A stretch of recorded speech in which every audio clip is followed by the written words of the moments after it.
My wife and I bought our first house in February of 2010. We immediately fell in love with it as soon as we laid eyes on it. It had everything we wanted and plus a few extras. For the first month, everything was great, lots of painting and decorating, getting it just the way we wanted. Then, weird things started to randomly happen. First, it was small things, like things upstairs being moved, put in completely different rooms than where they belonged. I chalked it up to my wife just forgetting to put things back where they belonged. The house also started to creak, pretty loud.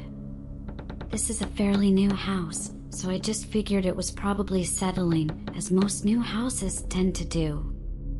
One day, the wife and I was preparing dinner in the kitchen.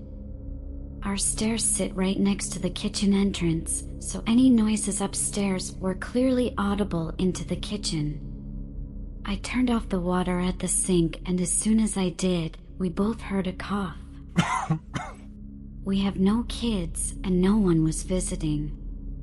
The windows were all shut, the television was not on. This sent the coldest chill down my spine, and I could feel the blood running out of my face.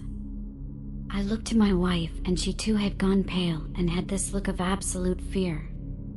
Someone was in our house, and they were upstairs. I quickly grabbed the sharpest knife I could find, and my wife called the police.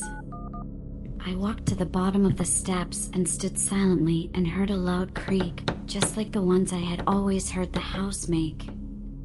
My hands were shaking, and my wife was whispering to the 911 operator, telling them we think we may have a robber in our home. The police arrive in minutes. Thankfully, they had been patrolling nearby. The officer walks slowly up the stairs, gun drawn. He calls out, "This is the police. Is anyone upstairs?" No response. I'm right behind him, walking up the stairs. We look into the first bedroom and closet, empty.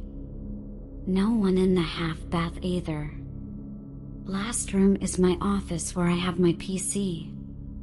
No one in the room or the closet. I felt the tension ease away and felt like a complete fool, making this officer search the house only to find nothing. We turned to walk out of the room, and right above us, we heard a creak. I just about shat bricks. In my office closet, there is an attic access. The officer pulls the steps down and again calls out, "Is anyone up there? This is the police." No response. He turns on his flashlight and peeks his head up. He finds a man in his 40s, kneeling there in the attic, looking dead at him. Gun drawn, he tells the man to come out and put his hands behind his head. They arrest the man. He didn't say a word the whole time and would not look anyone in the eye. He was scruffy looking and had dirty clothes on. Me and my wife were freaking out. I don't think either of us have fully gotten over it. After questioning the man in the police station, we found out that he was a homeless man who found refuge in the house while it was still on the market. He said the doors were unlocked, and so he stayed there. Apparently, a realtor must have forgotten to lock the door after showing someone the house. He said that when people would come to the house, he would hide in the second-floor attic. We bought the house, and this guy was living in it for a whole month without us even knowing. It really freaks me out still just thinking about it.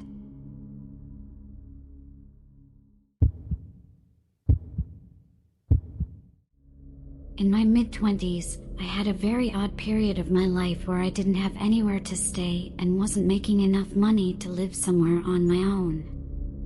I was fresh out of college and was running out of time to move out of the dorms. All of my friends from school were just moving back in with their parents or leaving town, so it left me in a bad spot.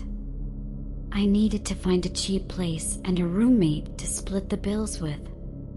As time was getting scarily close to me needing to move, an ad popped up on a renting website.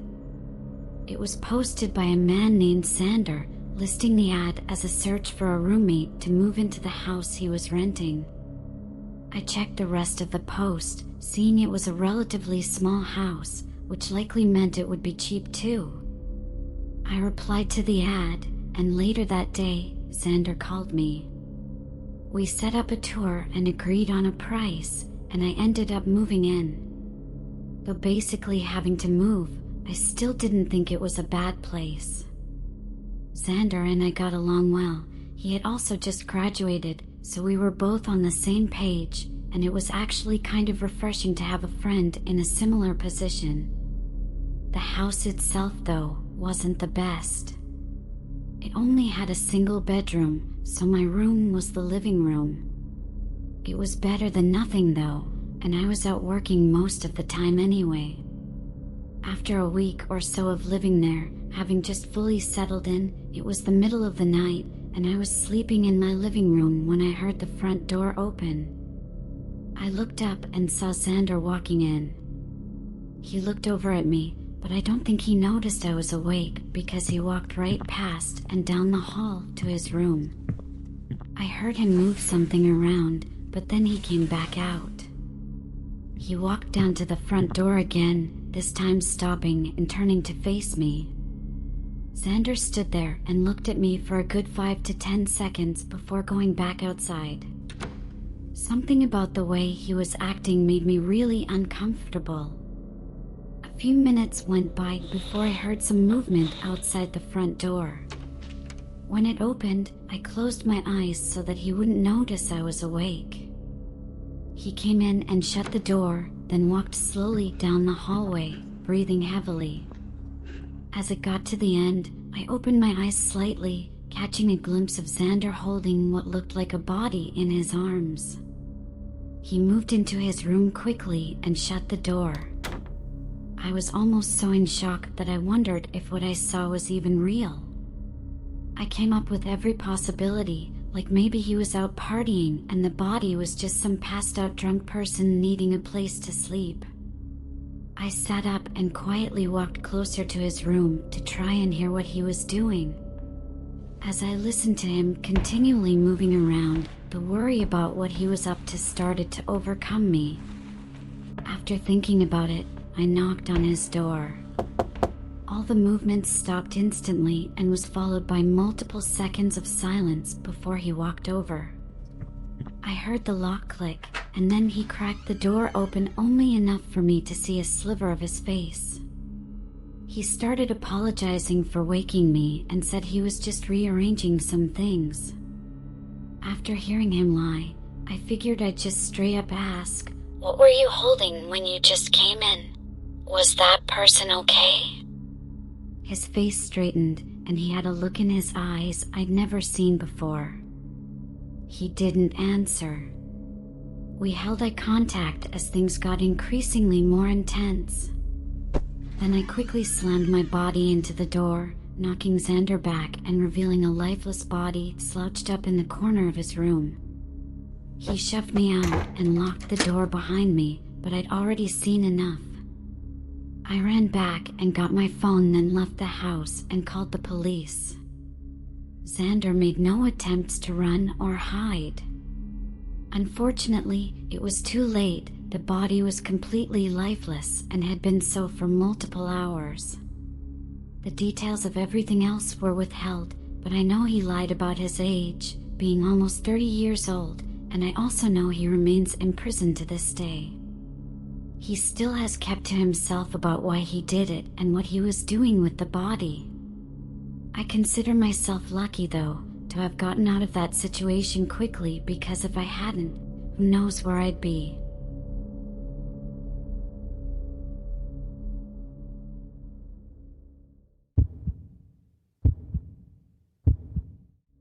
Last year in July, I moved into a place to live by myself for the first time. It was an apartment with 8 units in the building. This apartment was the cheapest of every available place for rent on the market at the time. I had a full-time job, but I didn't make much, and I really rushed myself to move out of my parents' house before I was actually ready. On the day I moved in, I set up a futon couch in the living space and hung up my small TV, and that was pretty much it. I didn't have anything else aside from the basics, and I didn't have the money to buy more stuff. The futon was my bed for the time being, so I slept out in the open. On that first night though, I was woken up at 6 a.m. to someone knocking at my door. I looked over at the door, not wanting to get up, but once they knocked again, I realized they weren't going to leave. There was an older man, mid-40s I'd say, standing outside my unit. He was just looking at the door, waiting for me to answer and seeming to have no intent on leaving. I opened up and asked what he was here for. I wanted to introduce myself. I live in the unit one door down, he said, pointing to the door at the end of the hall. I smiled and said thanks and all that, then told him I was busy and had to get back. I closed the door and went back to my couch. I had the next 3 days off from work, and all I wanted to do was sleep in and enjoy my new apartment alone. I fell back asleep, not waking up until midday. After showering, I grabbed my keys and headed down to my car to pick up some food. As I was backing out of my parking space, I saw someone watching me from a window. They looked away once I looked at them, which made me uncomfortable. I counted the windows up to the 3rd story, which was the same floor as mine, and knowing that there were 2 units per floor, that had to be the same man who'd come by that morning. It left me with a weird feeling, but I pulled out and left to get food. When I got back to my apartment, I ate while watching TV and spent the rest of the day on the couch. I stayed up until 11 when my eyes started getting heavy. I turned off all the lights and laid down on the futon, but something caught my attention. There was this red light coming from somewhere in the kitchen. It wasn't too bright or anything, but it was blinking on and off, which became an annoyance for me. I got up and went into the kitchen, thinking it was going to be the dishwasher or microwave, but neither of them had lights. As I was looking at every appliance, the light blinked off and stayed off. I was so tired I didn't even think about it until the morning. With all the lights on now, I did another quick search, and to my surprise, I found something. There was this small thing wedged between my refrigerator and the wall. I moved the fridge and pulled it out. It was a camera, a really tiny one, but it was 100% a camera of some kind. I stood there looking at it for a couple of minutes until someone knocked on my door. I checked, and it was that same older man from the other day. I opened the door cautiously. The man said he was seeing how I was, but he sounded and looked nervous. He had a strange smile and just seemed off. He took a step closer to the door, and I said I was fine but was busy again today. He didn't respond after that, but instead just stood there with a strange and awkward look. I felt anticipation like he was going to do something. He quickly shoved himself toward the door, trying to get inside.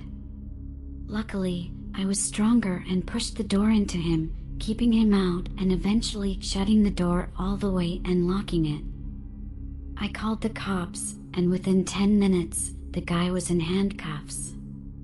When I showed the cops the camera I found, he admitted it was him without even fighting it. But after a further investigation, they found cameras in 3 other units. I think by admitting to the one in my unit, he thought they would trust him and not feel the need to investigate the other units. I know it was just some sick creep who probably wouldn't have done me any real harm, but it gave me the weirdest, most unnerving feeling I'd ever had.